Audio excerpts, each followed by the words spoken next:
3. Recording is on. I'm sending us live to Facebook. Let me type in the subject, but we're live. Again, thank y'all. Thank y'all for joining me tonight. All right.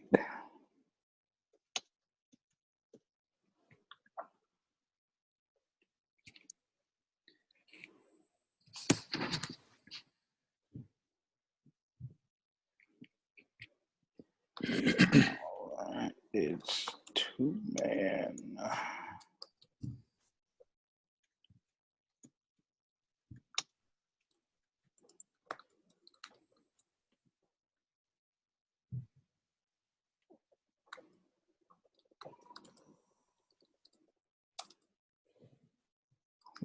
Daniel, you on Facebook? Yeah.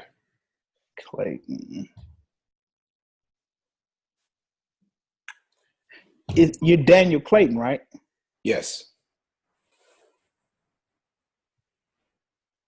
Okay, there you go. Neph. There you go. Corbett. Got you. Carvis, are you on Facebook? No, I'm not on Facebook, but I had to, when I logged off from my PC, I couldn't hear anything. So I logged back on. Is that an interference on your part? No, you're fine. Okay, great.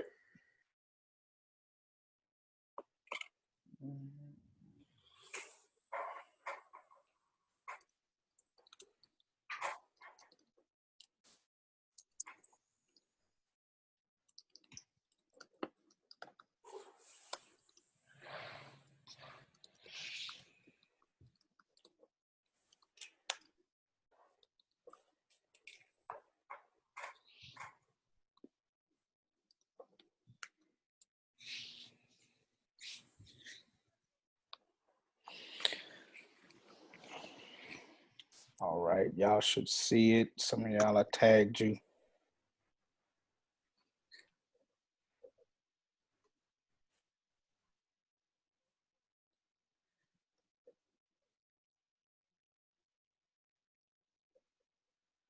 Well, good evening, gentlemen. How y'all doing? Doing good. All right. Well, Very great. We are live here. I'm gonna share this to a few other pages, to a couple other groups, and we will get started. There it is. Did y'all enjoy your holiday? It was good. Sure did. How was yours? Or did you even get a holiday? No, not too much, but that's all right. We have a holiday later.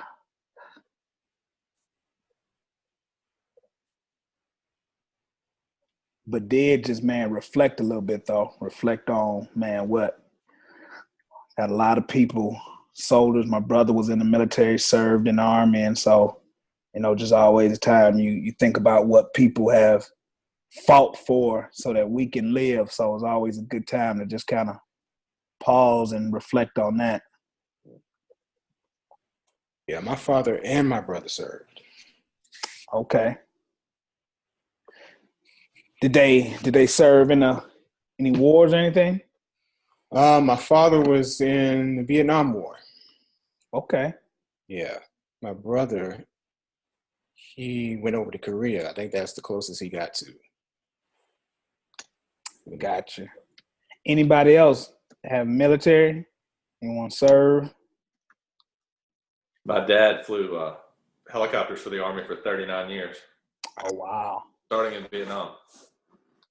Wow, okay, wow. Yeah, I didn't serve personally. I have a brother, retired Navy, and he served in, I believe, Desert Storm.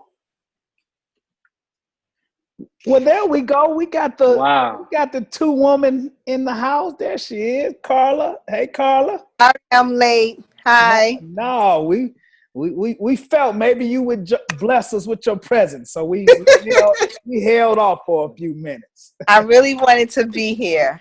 Yeah, y'all. So y'all welcome Karla.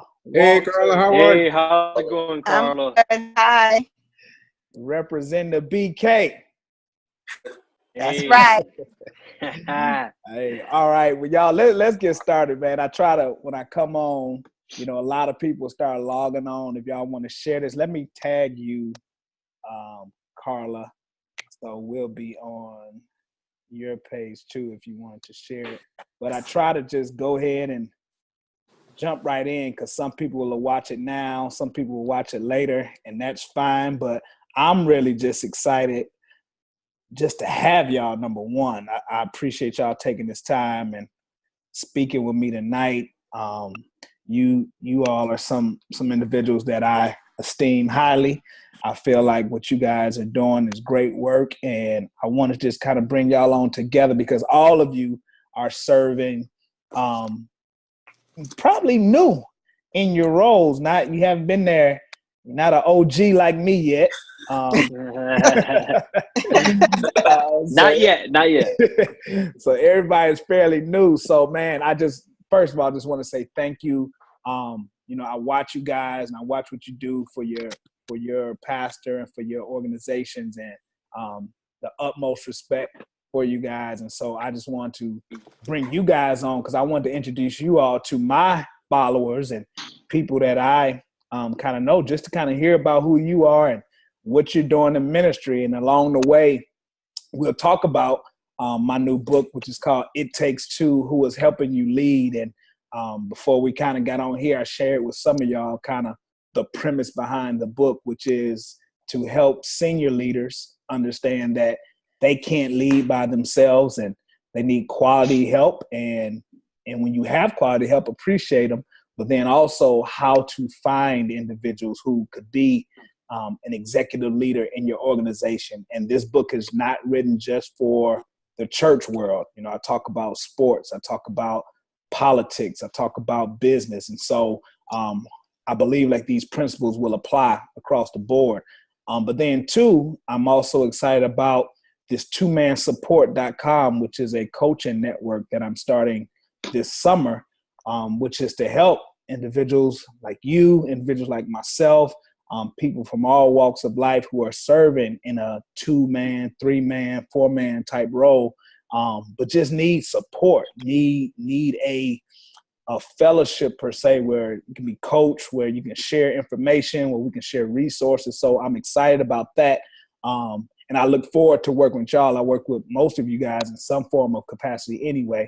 And so, yeah, I'm just excited. Thank y'all for being here tonight. Thank you. Thank you.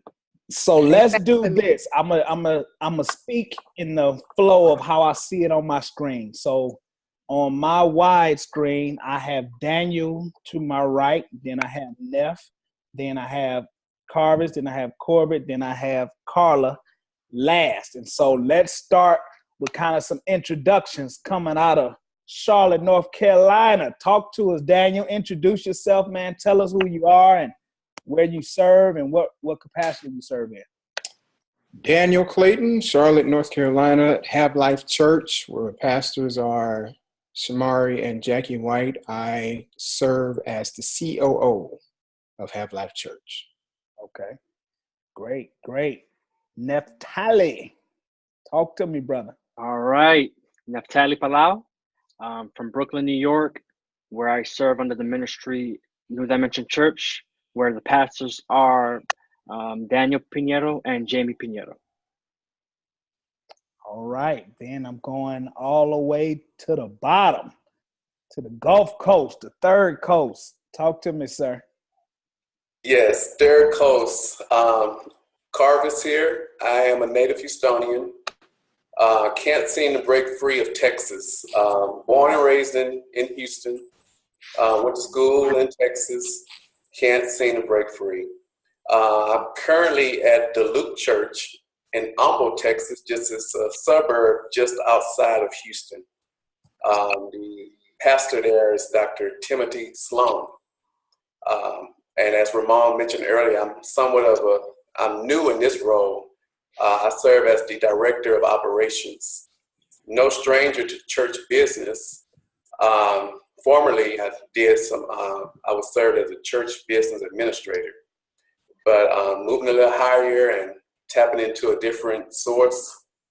So it's been a great journey thus far, and Ramone has been a tremendous help. Thanks for what you've done thus far, and thanks for this platform. I think this networking is going to be a great help for me. I'll speak personally, and I look forward to being a part of it. Yes, sir. Yes, sir. All right. Now we're going to Tennessee, the great state of Tennessee. Come on now. My name's Corbett Drew. I'm the executive pastor at Venue Church with Pastor Tabner Smith in Chattanooga, Tennessee. Been involved since the church launched 4.5 years ago, but it's been on staff for about 18 months now. All right. All right. And now we get the Queen Bee. Hi, everybody. I'm Carla Walters from Brooklyn, New York, and I serve at the Mount Arad Baptist Church under Pastor Stephen Eugene Carter, and I am new in my role as well as a director of ministries. All right. All right. So y'all, let's dive right into this conversation. I'm excited. So let me get this. Let me run it back. So starting back the same order, tell me how long you have served in this capacity. So starting with you, Daniel, how long in this current position? In this current position, 11 months. 11 months. All right, Neff. All right. So in this current position, well, I'm kind of operating and overseeing too as a youth pastor, but also as an assistant to bishop. I would say for about 6 months, a good 6 months, solid. So it's been a good learning process. Okay. Carvis? In my current role, whopping 3 months. 3 months. Fresh meat. Yes, sir. Corbett? I'm, what did I say, about 14 months, 15 months. Okay. All right. Karla? About 5 months. All right. So we all fresh. We all fresh. Yeah. All right. So Corbett, you the veteran. Wait, Daniel, how long you said, Daniel? Yeah, he got me by about 4 or 5 months. Okay. All right. Okay, all right. Good. All right. So this book is called It Takes Two, Who is Helping You Lead. I shared the premise. So let me ask y'all, tell me, what do y'all think is one quality that a good 2-man or woman should have serving in a executive support role? One quality. And I'm going to start with the lady.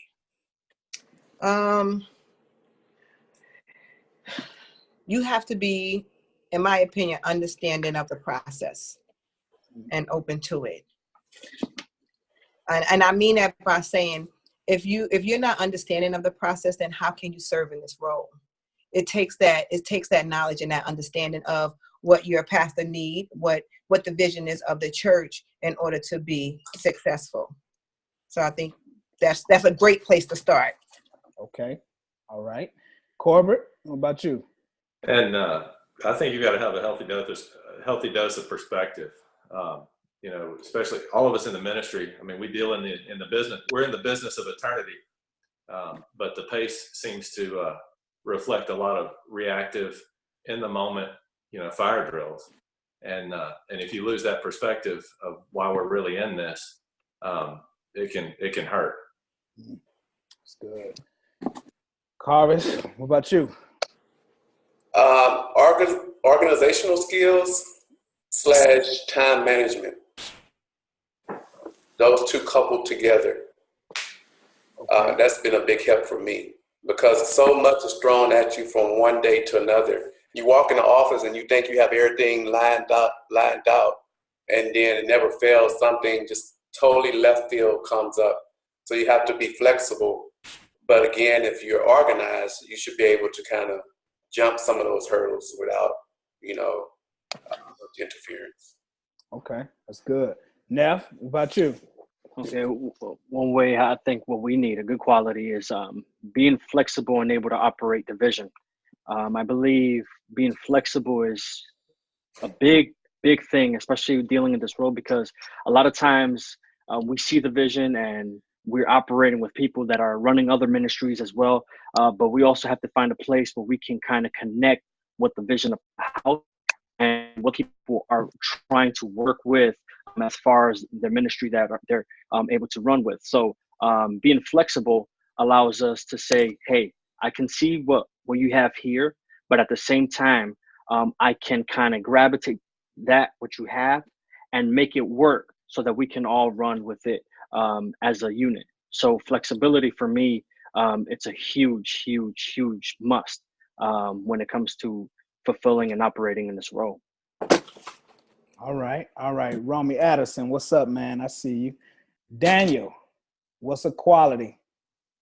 I would, all of those were good. I would have to say character. You have to have a good character to serve in this role, because you're kind of caught in the middle. You're lifting the hands of the pastor, co-pastor, but you're also trying to move in front of the staff as well, or those you lead. So you have to have the type of character that can do both. You can push the vision and lead those who are helping you support the vision as well. All right, good.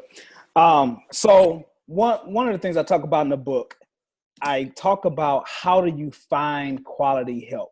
And in my chapter, one of the chapters, I say you can find them two ways. I say you can find them either in the organization, meaning they're already in the organization serving in some other type of capacity per se, or you can find them by referral. Now, I want you guys to talk to me, but talk to me because this audience is very diverse. So a lot of people are not in ministry. So they might be working in corporate America. They may be working for a nonprofit organization. So when y'all answer, I want you to answer me kind of that's how this applies to anyone in any type of organization. So I say, and it takes two, who's helping you lead. You can find people that are already in your organization. And I say you find them in the house or by referral. Now, if I was to use a biblical connotation, I would say the people that say Saul, when he needed an armor bearer, he had this evil spirit on him. He was like, hey, he had this issue. Someone else said, I know a guy who plays the harp. I think he would be great for you. That's how David got in his position. Joseph, Pharaoh having these dreams, he couldn't interpret it. No one could do it. He says, someone else, the cupbearer, whomever says, I know a guy in prison who had this gift. I think he can help. So all throughout, you will see that story. So for you guys, talk to me a little bit about, I want to hear from you. Number one, what were you doing prior to you getting into this executive leader role? And then how did you get into the role? I'll start with Daniel, because I know I know the process. I was involved in that process. So talk to me, what were you doing before, and then how'd you get here? About almost a year ago, a little over a year ago. Okay, let me go back about 8 years. Is that okay? Yeah. Okay, 8 years ago, 12 years ago, Pastor Show and I served in the same church in Texas. He came down from DC to go to school in Texas. So we landed at the same church as soon as we started. We're there for 2 years. My wife and I actually sat down with he and co-pastor as they wrote out the vision for Have Life Church. So we were in that process. They moved out to Charlotte. And 8 years later, here I am. Okay. What I was doing. Now, what's your background, Daniel? My background professionally, what's your background? Okay, my background, I had my own small business consulting business, and I was doing commercial real estate. Okay. All right. In the church, I was a minister of music. Okay. So you knew your pastor and co-pastor from y'all served together years ago back in Texas. Yes. They moved, started this church, and as they began to grow, they needed a 2-man. And they reached back out and found you and had you come. Yeah. Yes, sir. He said, if you talk to him, he said, I finally heard God last year. Okay. Yeah. So it's an inside joke between him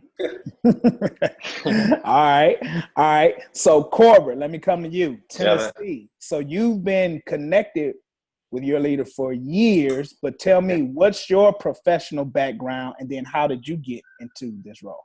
Yeah, professionally, 20 years in real estate development and executive roles prior to this, and really in the business community, all over the Southeast predominantly. But 5 years ago, that vocation moved me and my wife to Chattanooga, and kind of on the side, we unwittingly did not know we were getting involved in a church plant, but we showed up to visit this church and quickly realized that they were 5 months yet before they launched, and we just kind of jumped in and been a part of it ever since. And church finally grew to a point where needed that business side, that business mind, on a full-time basis. Had a building program. We were twice named the seventh fastest, or once named the 7th fastest growing church in North America. Twice made the top 20, and that growth it predicated the need for somebody to come in and really put some rails around the organization and legitimize a lot of the systems and structures that we were using but hadn't formalized yet, and really spearhead the building program for our new broadcast campus as well. So it was really driven by need, honestly. Okay. All right. Carvis, Houston, tell me your professional background and how you came into this role. Sure. My professional background is in logistics. I did import, export, freight forwarding for many years, and finance and school administration. That's my professional background. Okay. So maybe about prior to coming on in this role, the last 3 months, basically wasn't working a full-time 9-to-5 job. I was focusing on finishing grad school. So that consumed a lot of my time. And so once I had finally got to a point to where I kind of saw the light at the end of the tunnel, so to speak, I really started working again, because I figured that school would be a wrap. I would be finishing that up. So now I was ready to start looking for, let's just say, the next chapter in my life. So being familiar with this organization called National Church Business Administrators Association, Mm-hmm. I went to their website because I knew that from time to time they list different job openings. And sure enough, lo and behold, I went to their website and a local position pops up. Sometimes, you find a good fit, but it may be in another city, another state. But I was like, what are the odds of this? I read the job description, Director of Operations, it listed everything, and I was like, well, I can do this. I'm familiar with this and all that. And so it appeared like it was a fit. So and that was like 10 o'clock that night, so I was so eager. I just went ahead and started knocking out, sending the supporting documentation and just basically applying for the position. So I did that night, and months went by. I didn't hear anything, and I actually forgotten all about it. And I get this call from this gentleman named Ramone Harper, saying, hey, your resume came across. Would you still be interested in the position? If so, let's talk. And that's how things kind of got started from there. And the rest is history, I guess. Okay. All right. Karla, Brooklyn, Now you have a unique role. You are in another profession and doing what you do at your church. So tell us, what do you do in your real life? And then I'm joking. What do you do in your other profession? And then how did you come about to this role at your church? So Monday through Friday, I'm a supervisor at the utility company, Con Edison, and I work in customer assistance. At the church, as the director of ministry, I got into this role. Well, my pastor came to me because I'm always active in ministry in my church. It doesn't matter what it is. If you ask me to do it, if I can do it, I will do it. I've been running my church block party for the last community event, block party for the last 6-7 years. And I'm sorry, I'm out of breath. But, since running that block party and always helping out where needed, Pastor Carter came to me and asked me, what else can I do in the church? And if he can, now this might sound crazy, but for transparency, he wanted to put me in a role where I will leave my job and work for the church full time. Okay. And I grew up in the age of working in ministry because it's in my heart to do, not working in ministry because I'm getting paid for it. And I understand that the change in times do require some roles and positions to be paid positions, but I wanted to give of my heart and not do it because of the money. So I refused to quit my job. But I told him if he finds something for me to do in the church, I put my foot in my mouth, but if he finds something for me to do in the church that will still allow me to have home, work, and church life balance, I'm all for it. So he came up with Director of Ministries. Okay. And that's how I got into this role. And so far, it's been a lot of work. I'm kind of losing that home work-life balance. Okay. That I have my foot so firm on the ground and demanding. But I do enjoy it. I'm gonna have to find that balance before it really get out of control. But I really, really do enjoy the new role and position. Well, welcome to the network. That's why you're here, my dear. I'm glad to be here. Yeah, we're gonna help you with that. All right, so Neph, you last one. So what's your background prior to what you're doing now, and then how did you get into this role? Wow. Okay. So before I became am operating in the role that I am in, I did construction under the Mouse Corporation for about 4 years. Young fella, at about 19, I remember attending the church that I'm going to now, the New Dimension Church. And I've always had the ability to play music. And by that, I'm talking about the drums. And also, just to give you an update, most of the time when people hear drums, you're talking about making noise. But I knew that there was other areas where I served and I can, be under authority in leadership. So I was assigned being a youth leader, I've been a youth leader for the past 4 years now, and I've seen the ups and downs of the ministry, being able to take the ministry for where it was and being able to raise it up to a certain number. When I started the youth ministry, we had about 4 or 5 young people, and was able to shoot it up to 40. And by that number, it was a great number for the church being where it was and where it was located. Being able to deal with that, I felt within my heart to come to this place because I was looking for being positioned in a place where I felt that I can function, not being a person who can be a hindrance to someone. A lot of times growing up, seeing this, I was able to experience a lot of things as far as people just going to a certain place and just going to do it for the money. And many of us was able to talk about that. So many of us here have a similarity when it comes to being able to serve from the heart. Being able to see this, I was able to take a few times when you talk about whether it is being referenced from the home or somebody referring you to an outer source.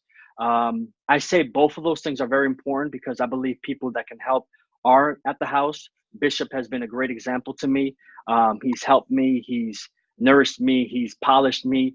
And I felt a desire to help him because I know there was a need. And we know that being a senior leader and looking at them work, it's a hefty job, knowing that the schedule is filled up with meetings, doing events, doing community work, all that carries his time. But I felt like he needed someone that he can entrust with the work. So I asked God, to put that out there. I'm like, God, this is something I desire for such a long time. But I believe he needs that help. And he's expressed that to me as well, that he's been looking for that. And we kind of, we connected with that.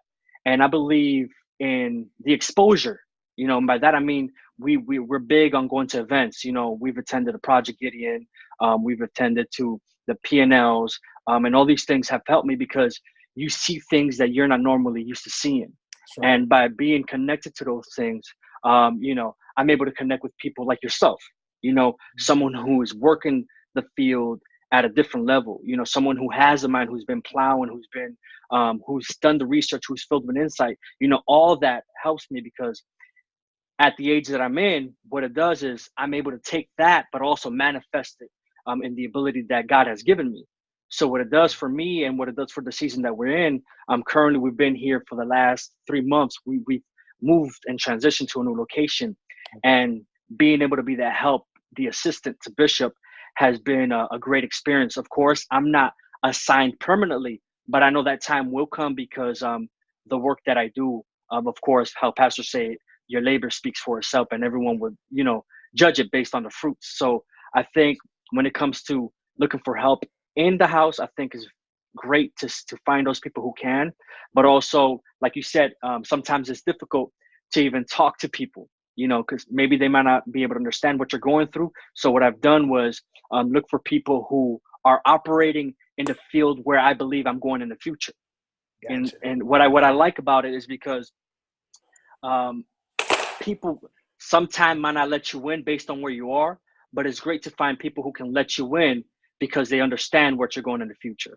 So I've been able to, by the grace of God, be able to do this for the past couple of 6 months and oversee the youth ministry, which we're working on having someone take over in the future so that I can, fulfill this role and do it effectively. So so I thank you for the opportunity. Man, no problem. Corbett, I want to ask you, man, because with you coming from a corporate real estate background, a lot of people don't understand where today's church is, meaning staff and COO and like, what do y'all do during the week? Like, what goes on?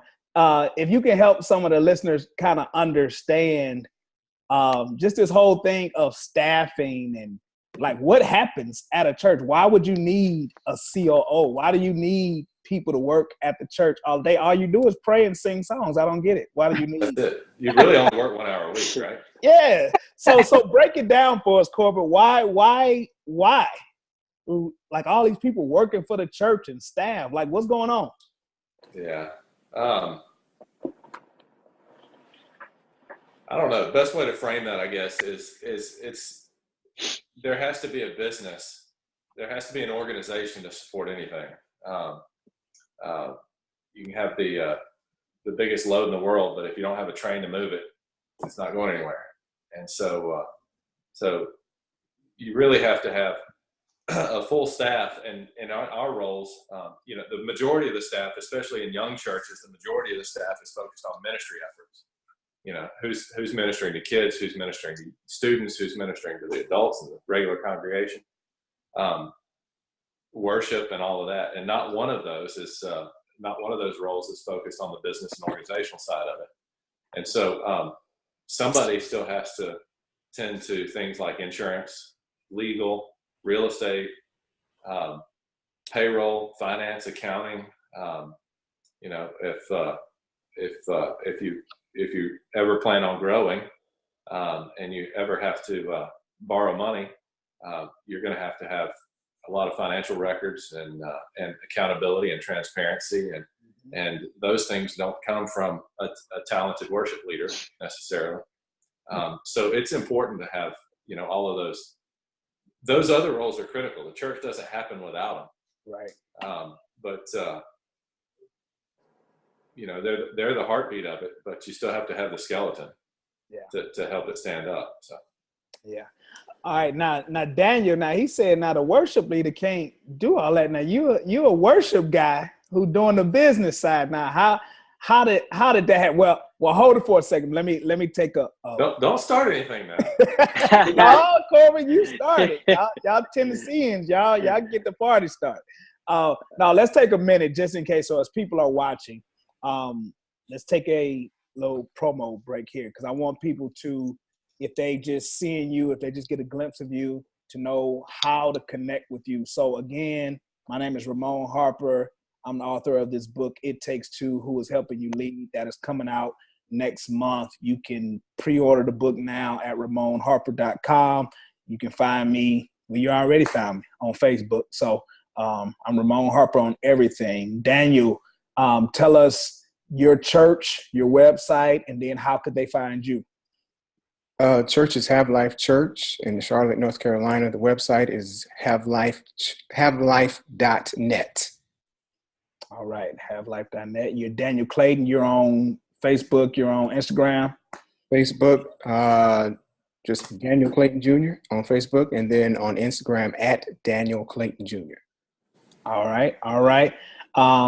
Karla, tell us about how can they find your church? What's the name of your church? Is there a website? Mount Abbott Baptist Church in Brooklyn, New York. Our hashtag is MABCBK. And our website is mountabbottbaptistchurch.com. And you can find me on Instagram and Facebook, Carla Walters. No, it's not Carla Walters. Carla Delk. Walters, yes. Yes. Delk-Walters. I know Carla that. Delk-Walters, yes. All right. Corbett, how can they, where are you at? What's your church? How can they find you if they got more questions? Facebook, Instagram, and Twitter, The Venue Church, Chattanooga, Tennessee.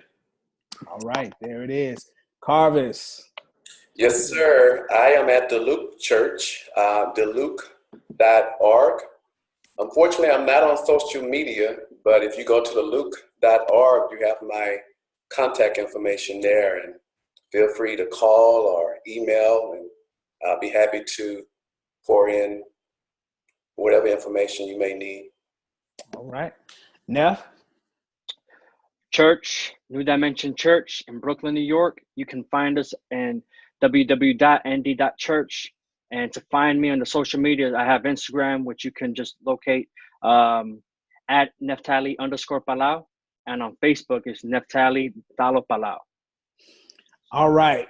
Well, we go get ready to wrap up, but I got two more things I want to talk about real quick. And then I also want you guys to come back on in 30 minutes, man. I'm getting ready to have a conversation with the ultimate two-man, 40 years of serving his Bishop T.D. Jakes. Like I'm excited about this conversation. I saw.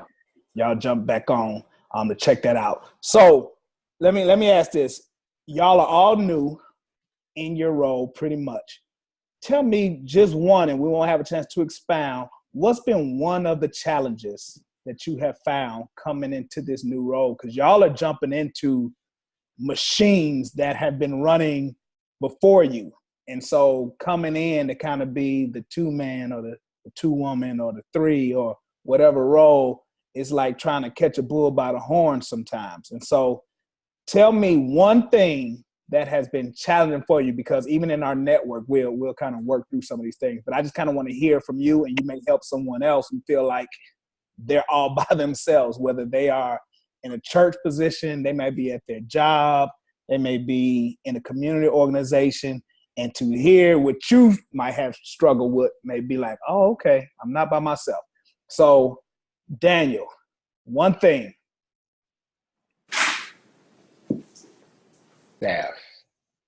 Staff. When I say staff, I mean staff questions. When staff comes to you for different questions, and you're the proxy for the pastors or the CEO.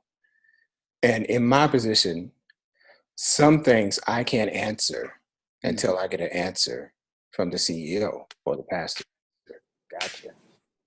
So there's this gap between what the CEO, the answer of the CEO, and what I have to relate to them. So I have to find out how to keep them at bay until, I get an answer. Or another thing I found as a challenge has been really finding out how I can operate the best in my role. Because like you said, I'm walking into an already moving machine. So it's one of those things where the staff has a relationship with the CEO or the pastor. So now I'm stepping in and it's kind of bottlenecking to me. How do I keep them from going around me to him? How does that relationship be established as to where they don't necessarily have to go to him? They come to me for different answers. Gotcha. I got it. So there's an answer for that. Yeah. It's in my book. You got to go get it. Gotta go get it. I Gotta go get it. You got to go get the book. It's in there. I answer that. Yes. Come on. All right. Corbett, one challenge. Ramone, when I met you, I was about 5 minutes into this position. Yep. I remember. We had and lunch. I think I made one of the most ignorant statements in my life. I said, I really am looking at this position as though pastor prays like it's up to God and I'll work like it's up to us. I wish you just slapped me in that moment. Because the reality is, if anything extraordinary is going to happen at your church, if God's going to move, it can't be in your hand. And you've got to get out of the way and let God do what God's going to do. You still have to check every box. You still have to cross every T and dot every I. But in so many ways, you can't keep up. And if you expect that you can, you're going to be the brakes on your organization. Yeah. Wow. That's good.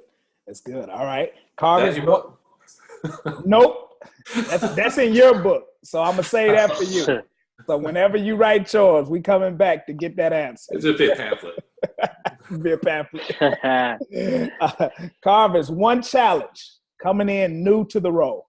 Sure. My biggest challenge was prioritizing. I found very quickly that there was a great need for this role that I assumed. So with that said, day one when I came on board, there was a great outpouring of support. So I found myself similar to what Daniel was saying earlier, every 30 minutes, every hour, different staff members were coming in and just started to unload duties that they were doing. Because, sometimes as a small organization, you find yourself having to multitask. Sure. So they were just relieved that I was now on board, and they were eager to kind of unload some of those duties that they had been juggling for many months, maybe years. So I found myself trying to prioritize those things that they unloaded onto me, but not losing sight of why I was hired, and prioritizing those needs with the vision of the pastor and the church as a whole. So I quickly kind of gathered those things. And the good thing is that there were systems in place already that helped me to kind of funnel some of these things. So quickly, I just had to just gather everything and not having the staff feel as though their needs wasn't important, but having to just really focus in on first the pastor's vision and then come back and pick up the staff needs and kind of pull it all together from there.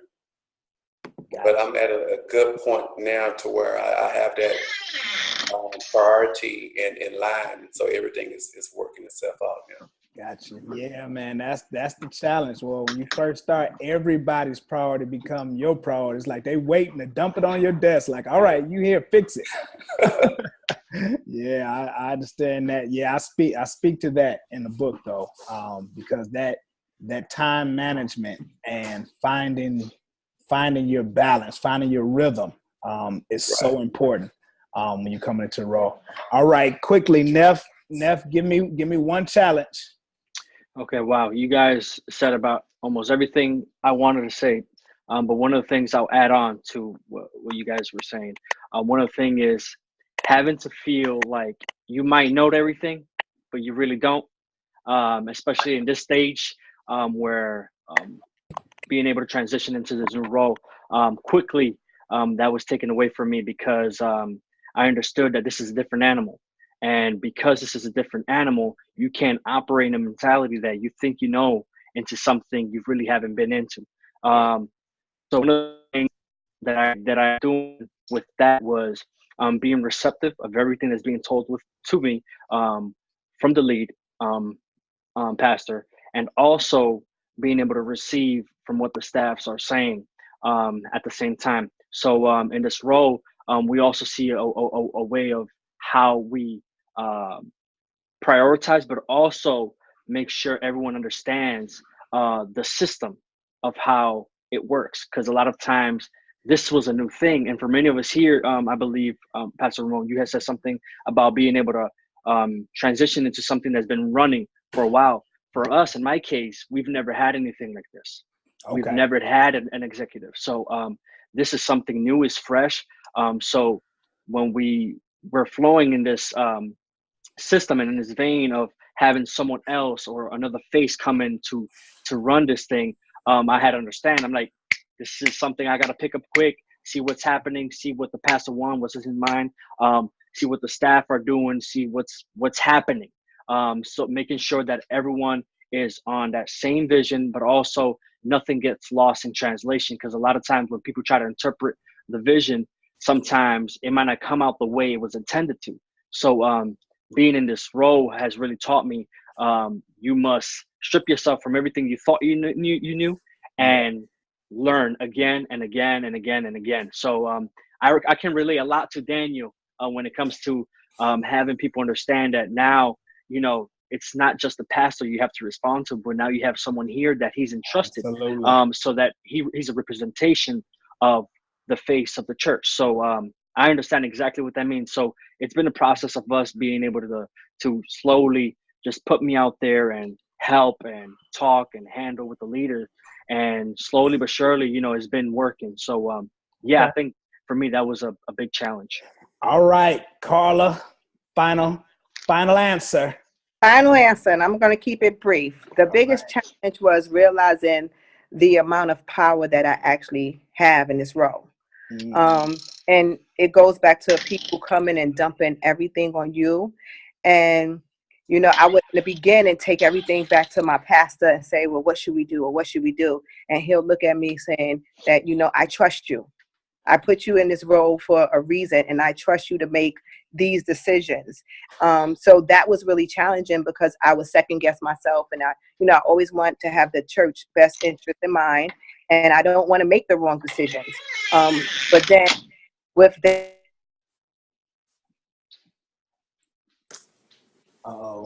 did we lose her? It seems like Karla, I think we lost you. And that was some good stuff. I know. Yourself.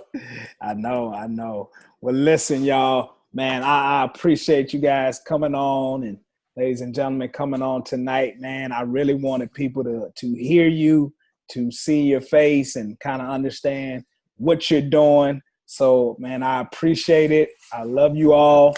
Man, keep up the good work. By the way, Ramone, thank you for recognizing the need and writing this book and putting it in the hands of so many younger guys. Well, younger in ministry, not younger in age, but thank you for recognizing the need and putting it in our hands. I can't wait to get my hands on it. Thank you, man. Thank you. Thank you. Thank you, Pastor. Man, I know y'all got a lot to do this week. It is the top of the week. It's Tuesday, so I know it's a lot going on the rest of the week. And so, again, thank y'all for coming on tonight, giving me a little bit of your time, and keep doing the good work. I see you. I appreciate you guys. Appreciate you. We appreciate you, Pastor. All right. Take care. Thank you. All right, good night.